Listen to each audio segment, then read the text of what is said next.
నేటి ఆధునిక జీవితంలో సకల సౌకర్యాలు మనకు అందుబాటులో ఉన్నాయి. కానీ అనుభవించడానికే మనలో చాలా మందికి ఓపిక ఉండడం లేదు. మనం తినే తిండి మనకు బలాన్ని ఇవ్వాలి. కానీ ఇవాళ మనం ఎంత తింటున్నా ఎప్పుడూ ఒళ్ళు నొప్పులు, నీరసం, కాళ్ళు చేతుల్లో తిమ్మిర్లు, మానసికంగా ఆందోళన వంటివి చాలా మందిలో చూస్తున్నాం. ఈ సమస్యలకు కారణం మన శరీరానికి రథసారథుల్లాంటి విటమిన్ డి, B12 లోపించడమే అంటారు నిపుణులు. మన దగ్గర 180 మందిలో ఈ 2 విటమిన్ల లోపాలు ఉంటున్నాయని అధ్యయనాలు సైతం పేర్కొంటున్నాయి. ఈ నేపథ్యంలో విటమిన్ డి, B12 లోపాలను అధిగమించేందుకు ఏం చేయాలో ఇప్పుడు తెలుసుకుందాం.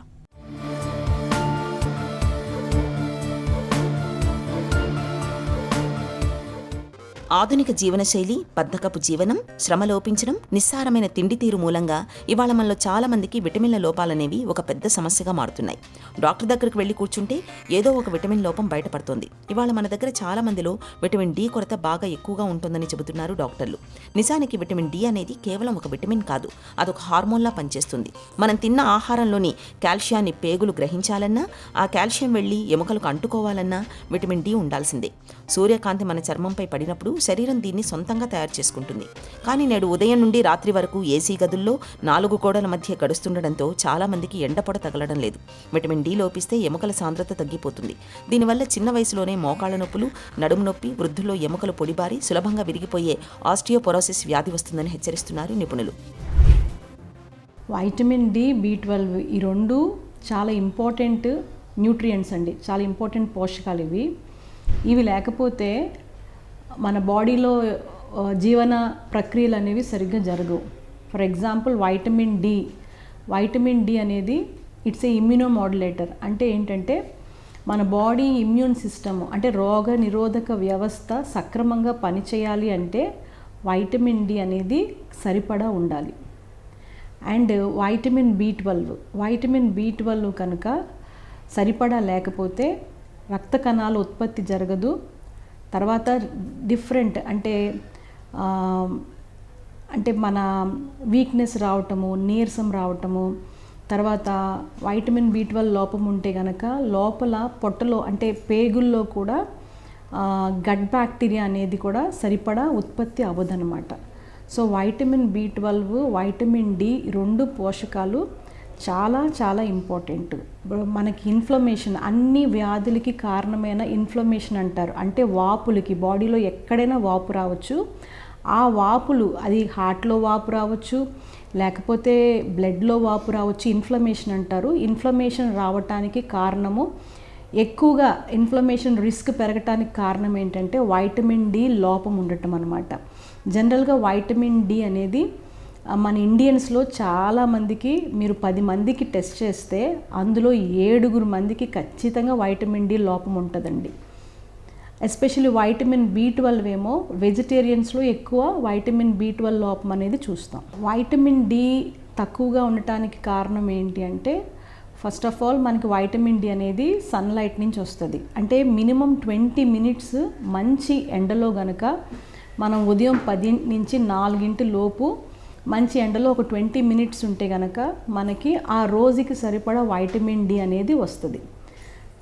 కానీ ఇప్పుడు చూస్తుంటే ఇప్పుడు యొక్క జీవన విధానం కానీ, వర్క్ స్టైల్ కానీ, ఆక్యుపేషన్ కానీ మోస్ట్లీ అన్నీ కూడా సూర్యరశ్మికి దూరంగానే ఏసీ మధ్యలోనే ఎక్కువ వర్క్ చేస్తున్నారు.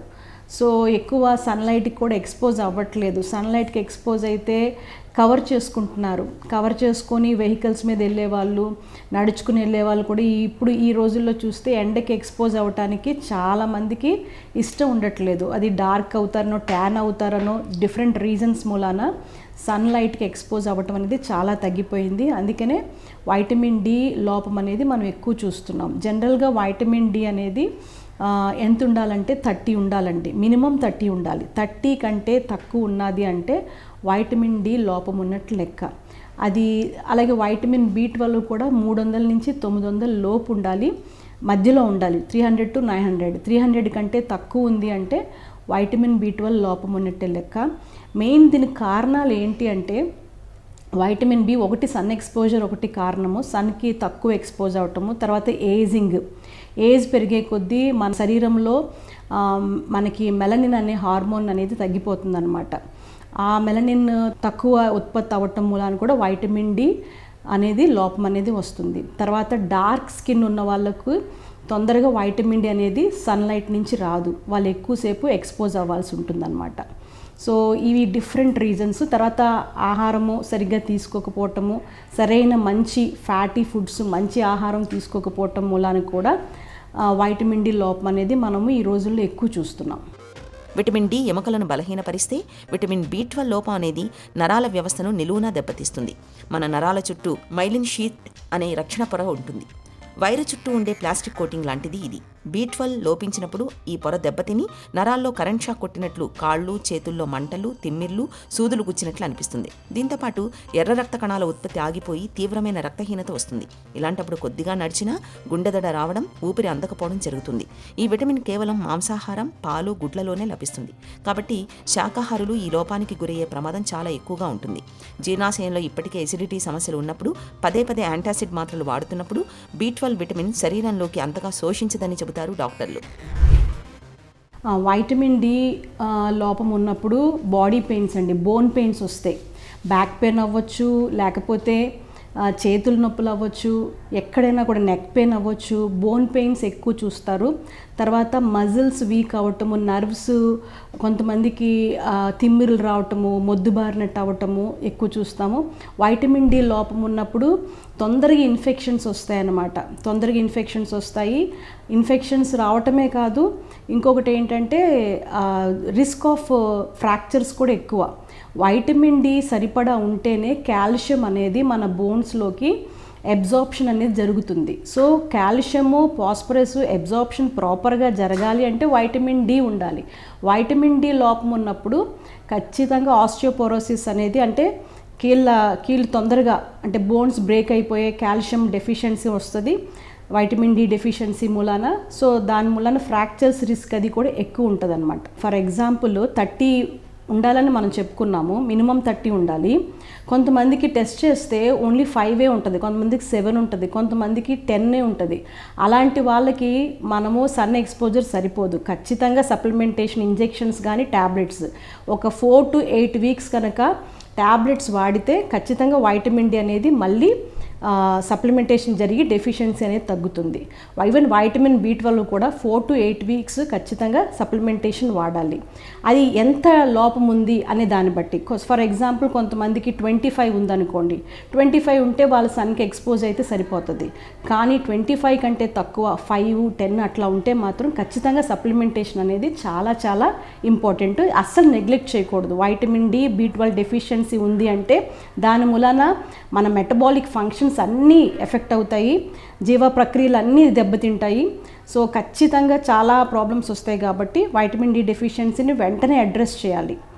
విటమిన్ డి, బి12 లోపాలని సులువుగానే గుర్తించవచ్చు.